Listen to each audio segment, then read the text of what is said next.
Hey guys, so I'm currently replaying the first Last of Us, and I thought what better way to kick off my YouTube channel than to do an in-depth analysis on what may be one of the most iconic games ever created. In this video, I will offer a unique perspective of the narratives and themes the game has to offer, the emotional and gut-wrenching storyline, and how the characters develop in a post-apocalyptic America. I'm also going to touch on the amazing Naughty Dog gameplay and mechanics, the soundtrack, the brutal and controversial ending, and how it left me feeling upon completion of the game. Firstly, welcome to my first video. I wasn't sure, and I'm still not sure what direction I'm going to take with this channel, but I know I want to talk about things that I love and that I'm passionate about, and gaming is one of those things. In videos where I do a deep dive of a game or a movie, I want to purely speak my mind and express my thoughts on whatever it is that the subject of the video is about. I'm only stressing this because I watch a lot of videos from creators analysing games or movies that I love, and most of the time they end up just being walkthroughs of the plot.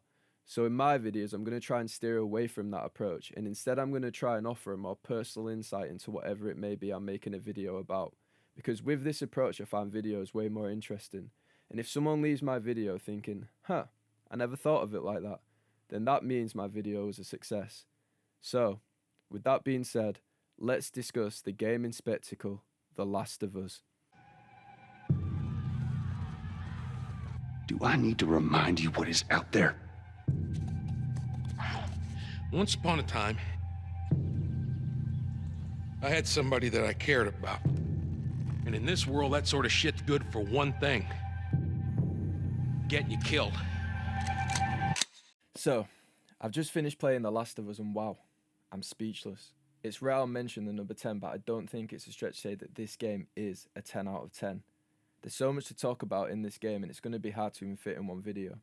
There's the virus that wiped out humanity and the terrifying realism behind it. The desperation for supplies and to check every drawer you walk past. The landscape and how beautiful yet terrifying the post-apocalyptic world looks. And we're going to touch on some of these subjects later in the video, but the first thing I want to talk about is to do with one thing: an unbreakable bond. The Last of Us focuses from start to finish on how friendship and bonds are affected in a cruel world, and the events within the game begs you to ask one question: when the world is falling apart, can one still love? Joel has numerous broken relationships. His love for Tess and the almost unspoken rule that they do not express feelings to one another despite there being a clear companionship. There's the relationship with his brother Tommy, where before the virus had spread they lived under the same roof, when no virus in the world could separate such a tight-knit family. But this virus left Tommy and Joel in different states, wondering if one another is still alive. And worst of all, the helpless feeling Joel carries after tragically losing his daughter during the outbreak of this virus. All Joel knows is loss. We see the transition from a traditional family man to a cold-hearted killer with no hope left for humanity. You see, that's the problem. It was a soldier that killed Joel's daughter, so despite the foul creatures trying to kill Joel on a daily basis, it was humanity that was his biggest fear. Joel carries with him the burden of loss everywhere he goes. It has shaped him into the man that we play as in the game. For example, we see his daughter mentioned by Ellie several times, and Joel shuts down this conversation like his daughter never even existed. We see his brother Tommy offer him a photo of him and his daughter that Tommy had collected from their family home they lived in pre-virus, but Joel rejects it and gives it back to Tommy, as if seeing that photo reminds Joel of his old self that he'd buried away once his daughter had passed. We also see Joel warn Ellie not to mention Tess after her passing. Joel has a clear problem with loss and it has become all he has known, so rather than dealing with the losses head on, he simply buries it deep down inside along with that man that he used to be. Joel refuses to be open to happiness and love, or even grief and mourning, because how can one love and deal with grief when the next loss is right around the corner? I mean, think about it. It's simple. Why allow yourself to be open to love and happiness when you know you are guaranteed to lose it all? You see, this world that Joel lives in has no room for happiness, love, or bonds, and it is that world that created the cold-hearted killer we know as Joel. I mean, deep down we all sympathise with Joel. We know that he doesn't enjoy the killing, but Joel is a product of his surroundings, and he must do what it takes to survive. What the... You wait here. Now, the girl. Is she alive? In Joel's life of survival, we see Joel and Tess try and make ends meet, and one way of doing that is the guns trade. Joel and Tess set out on a mission to locate a batch of guns, but along the way they meet a Firefly named Marlene that promises them the guns that they seek, but only for a favour in return. This is where they meet the iconic Ellie. The mission was simple: safely escort Ellie from the hands of the wounded Marlene to a Firefly camp in another city. Not an easy mission, but Joel and Tess decided to take it on due to the need of the promised guns. Ellie is reluctant to leave Marlene's care and go with Joel and Tess, foreshadowing Ellie's severe trust issues and fear of abandonment we learn more about later in the game. But with Marlene injured, unable to care for Ellie, she has no other choice. Now, Tess is far more keen to go ahead with this than Joel. After all we have learned about Joel, we know that being assigned with the mission of taking a young girl the same age as his daughter under his wing could be very triggering for Joel and bring back unwanted feelings and trauma. So from the get-go, Joel and Ellie clash. Joel, on one hand, is not comfortable being around a girl the same age as his daughter due to the emotions it brings back, and Ellie, on the other hand, has severe mistrust in everyone she meets and is combative in her approach when meeting new people. But little did Joel and Ellie know that soon they would become the most important people in each other's lives. Now, let's touch more on Ellie. She is the star of the show. Ellie really makes this game what it is. In such a dull world filled with terror, Ellie is a bundle of joy. She has that childlike innocence, but also while having that typical snarky teenage attitude, but in the best way possible, may I add. She's funny, cracks constant jokes, and she's not afraid to tell someone to fuck off. She is strong and cunning, and she, like Joel, has what it takes to survive in such a cruel post-apocalyptic world. But despite these great character traits, Ellie is also riddled with trauma. She loses her mother during her birth, leaving her born into a life with neither parent. She also got dumped into a boarding school that do not allow their students to leave the school grounds, meaning Ellie had never really seen the simplistic things in the world most people see every day. She also lost her best friend due to getting infected. Ellie was present while her friend got infected, witnessing it all. Hell, Ellie even got bit too, and they planned to sit it out by each other's side and turn infected together all poetically, but instead, Ellie sat and watched her best friend turn to a bloodthirsty monster while she remained unaffected from her bite. That was the day Ellie found out she was immune to the virus. Joel, Ellie and Tess set off on their journey only to be met by their first deadly hurdle, the infected.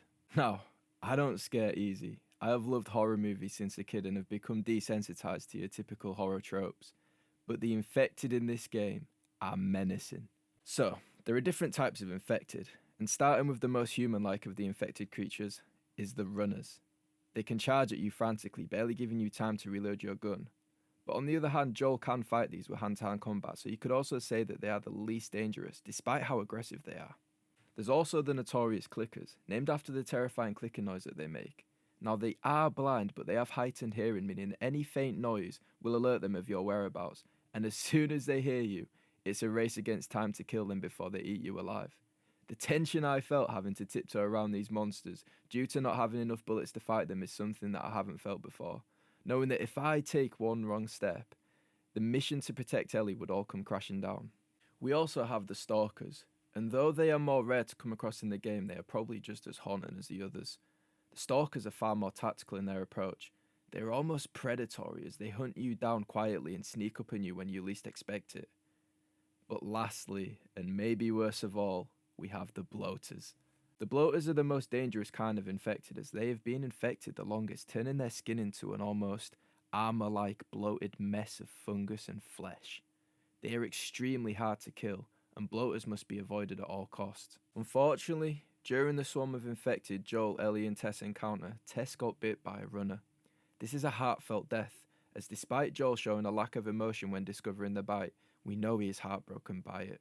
Through the attack of the infected that left Tess lifeless, Joel also learns that Ellie is immune, which despite being in disbelief, Tess, before she died, stressed to Joel the importance of this mission and keeping Ellie alive, as she could be the answer for the cure.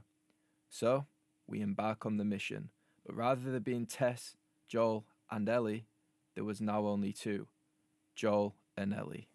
Along Joel and Ellie's journey, we soon learn that this is not going to be an easy one for either party. Joel still views Ellie as cargo rather than a person, and is strict with Ellie in what she can and can't do. There are multiple arguments along the way for Joel and Ellie, one of the first being in a man called Bill's town. Bill is a man we will touch on more shortly. But in this argument, Joel is mad at Ellie for shooting a gun at an enemy to save Joel. But rather than being thankful, he cusses Ellie out, letting her know not to use a gun around him again. Why was Joel not thankful that Ellie saved his life? A response most would have to someone saving their life is to say thank you at the very least, but Joel keeps up his cold-hearted persona and warns Ellie not to shoot a gun around him again. Joel's response probably pushes them even further apart. Now, in this town where Ellie saves Joel's life, we meet a man called Bill. Bill is a man who is eerily similar to Joel, a closed-off, stubborn son of a bitch. But they need Bill's help as he owes Joel a favour, and that favour Joel intends to call in. Joel wants to see if they can borrow a car to help them get to the Fireflies by vehicle rather than foot. Bill has quite the backstory though. In this town that we'll call Bill's Town, we see how someone is able to adjust into a post-apocalyptic environment, and it's pretty damn cool. Bill has set these traps up everywhere to keep humans and infected out of town. He has free reign of the town to loot and gather supplies. He also has the town blocked off from visitors, making Bill's town isolated to him and him only. If I was put in a post-apocalyptic environment, I think Bill's way of life is probably the route I'd go down. It may be lonely, but at least I won't be stuck in a run-down refugee camp or something. Bill is another example of someone who has been heavily affected by loss, as he managed to find love in this post-virus infection-ridden world. Before he found love, he was just like Joel, a closed-off, broken man. But love taught Bill that in a dark world like the Last of Us world, love is the only thing to keep you going. I wonder who else could do with being taught that. But Bill and his partner Frank couldn't make it work in this world. And on our journey to finding a car, let's just say we find Frank in a bad way. Maybe actually supporting Joel's way of thinking that nothing good ever lasts. But to be fair, it does go to show that at least relationships can still be formed in this world, even if they don't have a long lifespan. Also, I want to shout out the episode about Bill and Frank in the TV series. I know some hated it, but I thought it was awesome. So, once we've retrieved the car from Bill and continued on our journey, we run into two strangers unfamiliar to Joel and Ellie, and these two strangers are called Henry and Sam. Henry and Sam, like Joel and Ellie, are trying to escape the city safely, so despite Joel's reluctance, it is decided that they escape the city together, as 4 is better than 2. On our journey to safety, we learn more about Henry and Sam. Henry, the older brother, is fiercely protective over his younger brother Sam, much like Joel is becoming towards Ellie. We learn that they are headed to the Fireflies quarantine zone, which catches Joel's attention, as Joel and Ellie are seeking out the Fireflies too. Joel decides that they will join them on their quest to the Fireflies. On this journey with Henry and Sam, Ellie and Sam immediately get along. They are a similar age, and due to them probably not coming across other kids of a similar age, they completely hit it off. We see Ellie and Sam bond over things like comic books, sharing that childlike innocence that they have in common. In this segment of the game, this is probably the happiest we've seen Ellie so far, reiterating her need for friendship and bonds. Henry and Joel also develop a mutual respect, though Henry's look out for your own mindset contrasts with Joel's evolving care for Ellie. So, after a long night of trekking, they make it to an abandoned building close to the quarantine zone, where they decide to lay low for the night. Joel and Henry crack open a drink, and this is the first time that we see Joel's other side, his happier, softer side. He's cracking jokes with Henry, and sharing stories while Ellie and Sam settle down to go to bed. At this point, all seems well. As Ellie and Sam are settling for bed, they have a deep conversation about what happens to the soul once they become infected, and whether they still believe in heaven. Both Ellie and Sam agree that heaven being real is unlikely, and that hits home the effect that this world has on religious beliefs, and where people go once they die. Only a cruel world, like the Last of Us world, could make Christians no longer believe in heaven. The following morning, Joel and Henry are cooking up a stew, getting ready to continue their journey to the Fireflies, but they soon notice that Sam still has not gotten out of bed. Ellie offers to wake Sam, only to discover the worst case scenario. Sam has been infected and has started turning. Joel panics and reaches for his gun, but Henry steps in to protect his brother, as that duty to protect Sam is still at the forefront of Henry's mind. But as the realization kicks in that Sam has become infected, Henry pulls his gun on his own brother and shoots him dead. This is a gut-wrenching scene for us as the player. We grow to like Henry and Sam, and to witness someone you care for killing his own baby brother is disturbing and upsetting to say the least. Joel and Ellie are frozen in shock at what they have just witnessed, and I was too while watching this scene, may I add, but it just goes from bad to worse. In this shocking scene, we see after Henry has killed his brother that the reality kicks in of what he has just done. He's realised that his only duty as a big brother to protect his baby brother has failed, And sadly, Henry unalives himself. Just as we thought Joel and Ellie had found two good people to partner up with on this journey, you get a sudden reminder that this is The Last of Us that we are playing, and what goes from a wholesome bond forming between Henry and Sam with Joel and Ellie soon turns into more trauma for Joel and Ellie to deal with on their journey, of which now is back to just the two of them. At this stage of the journey, it's apparent that Joel and Ellie have grown somewhat closer. Though they are still far away from the father-daughter-like relationship, it is now clear that Ellie feels safe with Joel, and Joel has fully accepted his role as Ellie's protector. On top of that, they have been through a lot together.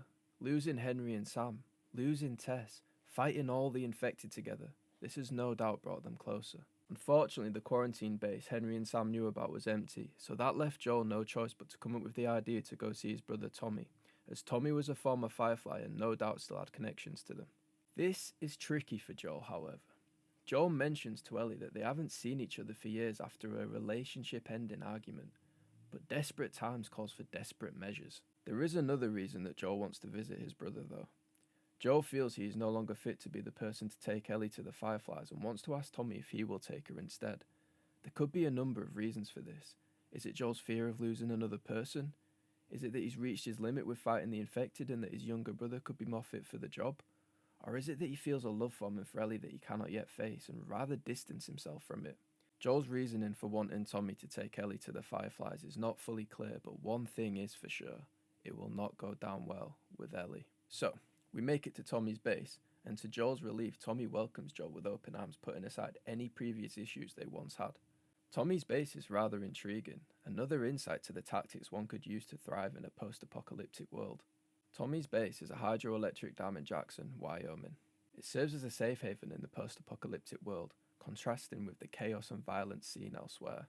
The base is built around a hydroelectric dam, which provides sustainable electricity for the settlement. On top of that, the location, Jackson, Wyoming, is a place surrounded by nature and waterfalls, offering a natural protection from threats. And as The Last of Us fans know, this base becomes a pivotal place in The Last of Us Part 2, but for now we'll just keep things about the first game. This base offers a community-like feel, and most importantly, it offers electricity, so from an outside perspective you get the feeling that this could be a great future home for Joel and Ellie. But Tommy's base aside, will Joel be able to convince Tommy to take Ellie to the Fireflies? And if Tommy agrees, how will Ellie react to leaving Joel's side? Well, after much convincing, Tommy reluctantly agrees. Ellie was listening in on this conversation though. Ellie was consumed with emotion, and she took a horse and takes off without telling anyone, feeling betrayed by Joel. This leads to one of the most iconic scenes from the game, a conversation between Joel and Ellie, a conversation that would touch the hearts of millions of players. Is this really all they had to worry about? Boys, movies, deciding which shirt goes with which skirt. It's bizarre. Get up. We're leaving. Come on. And if I say no? Do you even realize what your life means? Huh? Running off like that, putting yourself at risk? It's pretty goddamn stupid. Well, I guess we're both disappointed with each other then. What do you want from me? Admit that you wanted to get rid of me the whole time. Tommy knows this area Oh, better fuck than... that. Well, I'm sorry. I trust him better than I trust myself. Stop with the bullshit. What are you so afraid of? That I'm gonna end up like Sam? I can't get infected. I can take care of myself. How many close calls have we had? Well, we seem to be doing all right so far. And now you'll be doing even better with Tommy. I'm not her, you know. What? Maria told me about Sarah. Ellie? And You are treading on some mighty thin ice here. I'm sorry about your daughter, Joel. But I have lost people too. You have no idea what loss is. Everyone I have cared for has either died or left me. Everyone fucking except for you. So don't tell me that I would be safer with someone else, because the truth is I would just be more scared.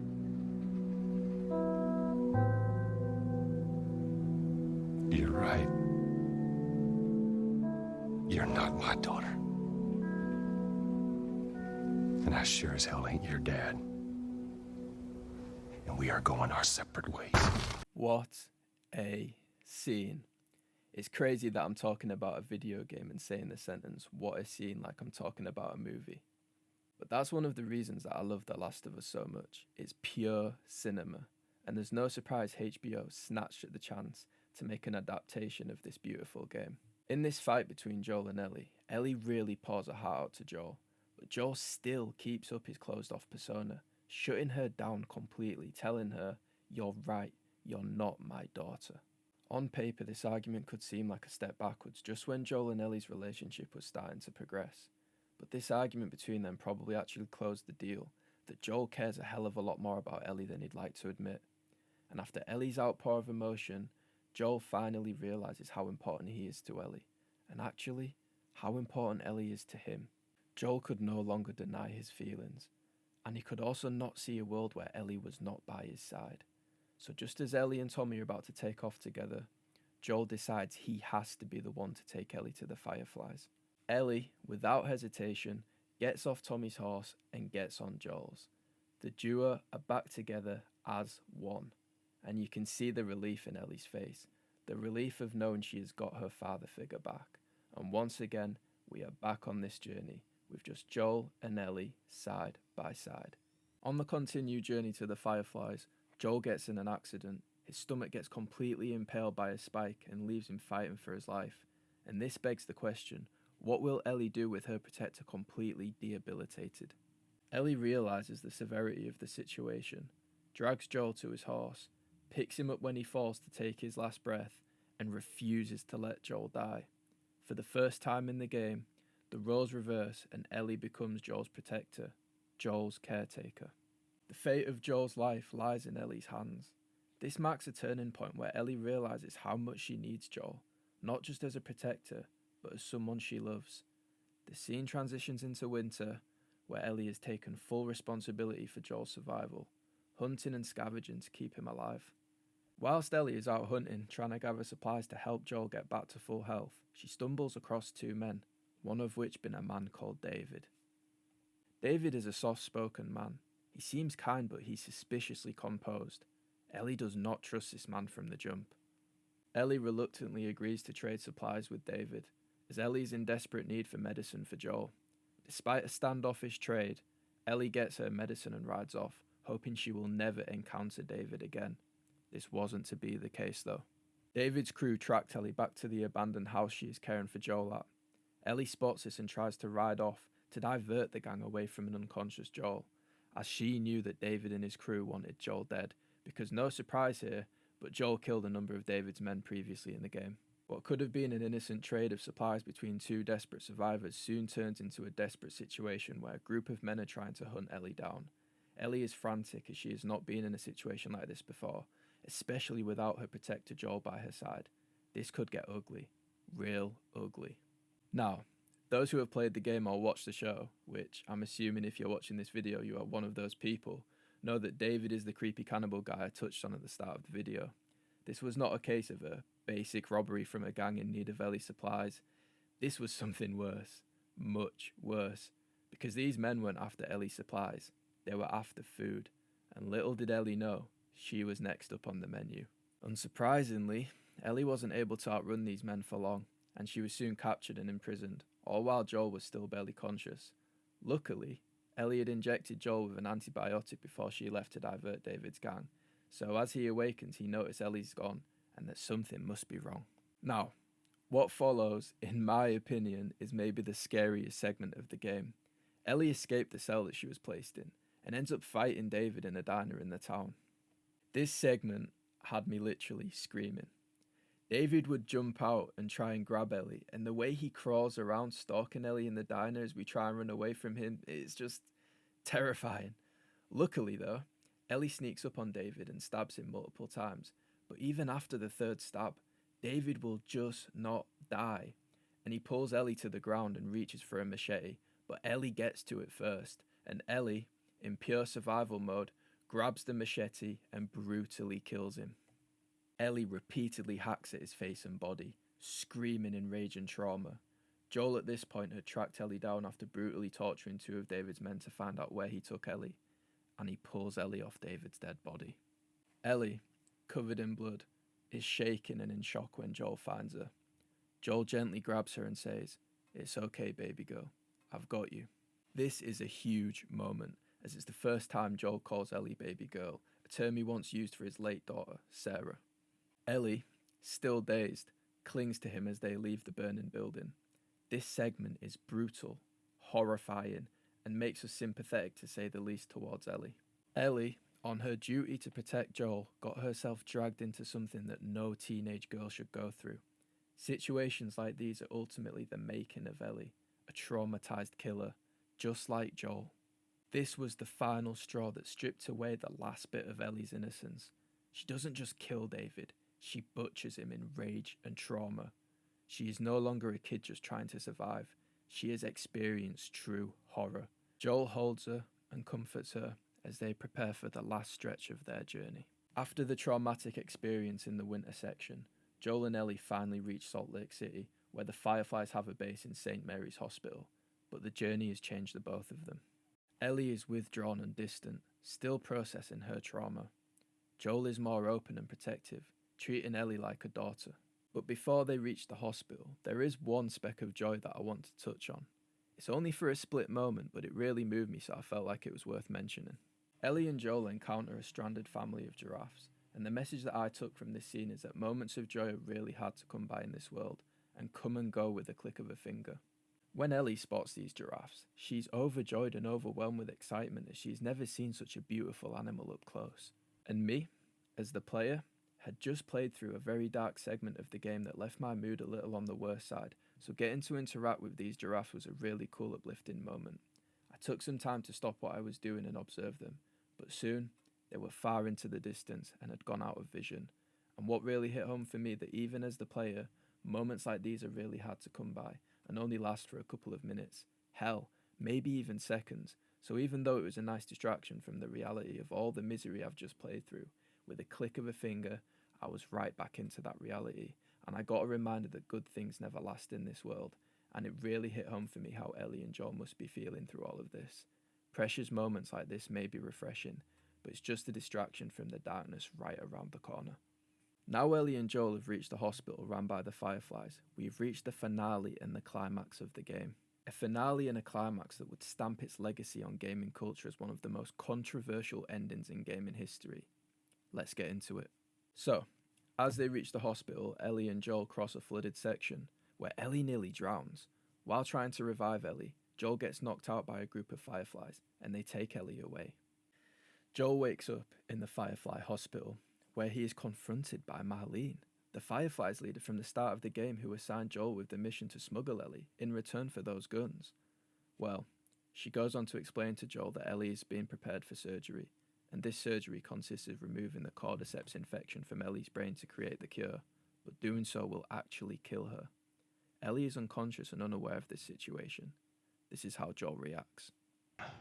Take me to her. You don't have to worry about her anymore. We'll take care I of her. worry. Just let me see her, please. You can't. She's being prepped for surgery. The hell do you mean, surgery? The doctors tell me the cordyceps, the growth inside her, has somehow mutated. It's why she's immune. Once they remove it, they'll be able to reverse engineer a vaccine. A vaccine. But it grows all over the brain. It does.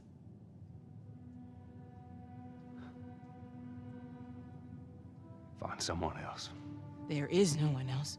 Listen, you were gonna show me where... Stop. I get it. But whatever it is you think you're going through right now is nothing to what I have been through. I knew her since she was born. I promised your mother I would look after her. Then why are you letting this happen? Because this isn't about me, or even her. There is no other choice here.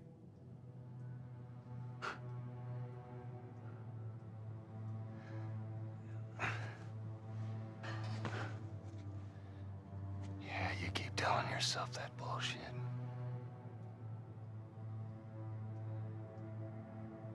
March him out of here. He tries anything, shoot him. Following this tense conversation, Marlene orders her men to escort Joel out the hospital so they can proceed with the operation. Now, during this scene, you can feel the tension through the screen. Joel is twitchy and completely analysing his surroundings to see if there's a way that he can kill the number of men escorting him out the hospital. And it's clear at this moment, following the conversation with Marlene, Joel's mind is already made up. He is not leaving this building without Ellie alive, and he will do whatever it takes to achieve that. It's not an option for Joel to lose his baby girl. Just like how any father protects their daughter, his only priority is to protect Ellie by any means necessary. Joel does not care about the bigger picture, such as a potential cure, or even that Ellie would most likely want to sacrifice herself for the greater good of humanity. No. Joel, maybe somewhat selfishly, decides to go on a bloody massacre. A bloody massacre that kills every soul in that hospital, even unarmed, innocent nurses, to ensure the operation does not happen, so that Ellie can leave that building alive. Playing as Joel in this segment, you don't know whether to feel guilty for all the people that we're killing, or if we share Joel's determination to get Ellie out of this building alive. Joel, in this hospital, kills many people in blind rage. And against all odds too. He's outnumbered, has the lesser weapons compared to the soldiers, but it's almost like this rage that Joel feels unlocks some sort of God mode, and even if there was 1,000 soldiers in his way, he would still win this fight and be the last man standing. This is a Joel no longer closed off from love, and clearly what we learn is that when Joel is fighting to protect someone that he loves, he is a very dangerous man. Whilst fighting the Firefly soldiers, the music is haunting and somber, making it clear that Joel is not a hero here. He's making a selfish, emotional choice. But this segment still sparked a debate in the Last of Us community that rages on today. Is Joel the hero in this segment, or is he the villain? Personally, I think there's no right or wrong answer here. All I can ask you is, what would you have done? After this bloody massacre, with many people left dead, Joel successfully stops the operation. He picks up Ellie from the hospital bed, the same way he carried his daughter as she was dying, but now he carries Ellie from certain death.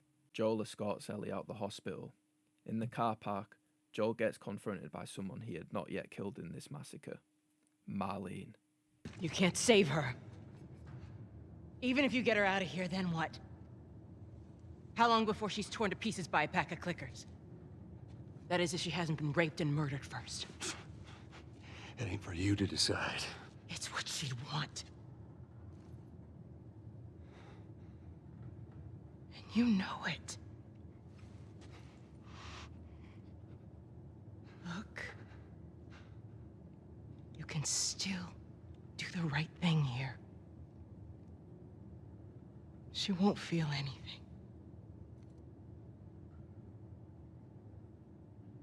After this scene, we learn that Joel also shoots Marlene, ensuring that Marlene will not come after Ellie later in her life. Joel and Marlene had somewhat a decent relationship and respect for each other, but even she was not safe from Joel's desire to protect Ellie.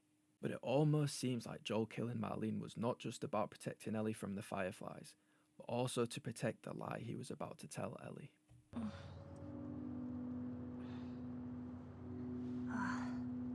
What the hell am I wearing? Just take it easy. Drugs are still wearing off. What happened?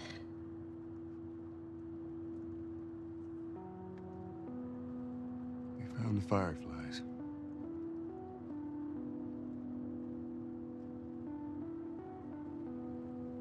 Turns out there's a whole lot more like you, Ellie.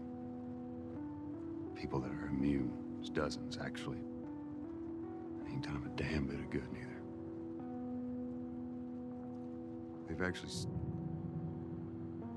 They've stopped looking for a cure.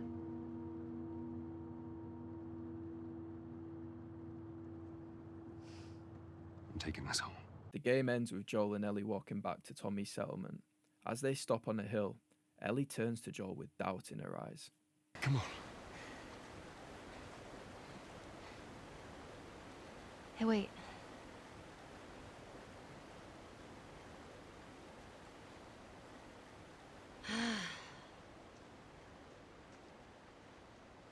Back in Boston? Back when I was bitten? I wasn't alone. My best friend was there. And she got bit too. We didn't know what to do. So... she says... let's just wait it out. You know, we can be all poetic and just lose our minds together. I'm still waiting for my turn. Ellie. Her name was Riley, and she was the first to die. And then it was Tess.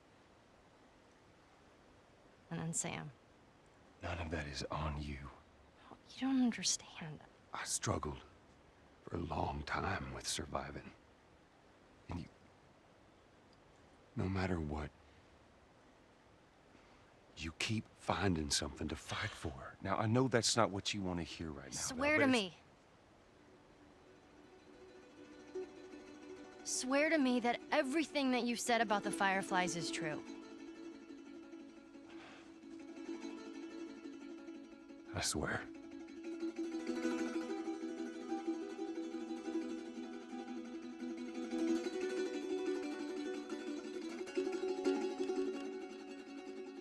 Okay? Joel lies to Ellie.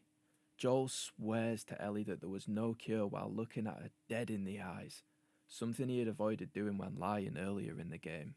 Joel's lie further makes the player question his morality. Not only does the player know that Joel is telling Ellie a flat-out lie, but judging from Ellie's response, she is also not convinced by what Joel's telling her, but she seemingly decides to accept the lie to maintain the bond with Joel and start this new life with him. And that's it. Run the credits. My final thoughts about this game is just wow. There's so much to unpack, and hopefully I touched on a lot of these subject points in the video, but I think it's pretty obvious considering the long ass video I've made that I love this game. The game left me feeling pretty empty and exhausted after playing it. It's a dark game and you experience a lot of disturbing subject matters. I wasn't quite ready for Ellie and Joel's story to come to a close, especially because the story ended on a lie rather than a solid conclusion, so I instantly felt that urge to go and download The Last of Us Part 2. This game is all about the grey area of morality and what a survivalist mentality will push people to do. It's also about relationships and loss, the trauma one carries after losing someone you love, but also how the relationships you do have can help you get through that same trauma. Ellie brought the best side out of Joel, helped him begin his journey of healing, and showed him that life isn't all bad. And I actually think that the relationship they had probably healed each other in many ways. As the player, we leave the game with a lot of conflicting feelings. Is Joel a bad person? What would I have done in many of the situations in the game? But I think these conflicted feelings that we feel means that Naughty Dog achieved exactly what they set out to do. Tell a very complex story of humanity and the burdens we all go through because of the power of love. So, I think a perfect outro to this video is to play a little bit of the soundtrack made for the game, made by the genius Gustavo Santaolalla. I probably just butchered his surname, but I just want to shout him out for the beautiful, dark and raw soundtrack that he made for the game. Thank you for watching my first video, guys. I know I've got a lot of stuff to improve on with my editing and the audio quality and things like that, but hopefully you guys will come on that journey with me. Subscribe if you want to see more in-depth videos like this one. I want to do more The Last of Us content, so I could do a sequel to this video for The Last of Us Part 2, and also there's the new season of the show coming out soon, so I may cover that. But aside from The Last of Us, I want to make some more video game analysis videos, movie analysis videos, and hell, I might even do some true crime stuff or conspiracy video breakdowns. Time will tell, but thanks again for watching. Peace.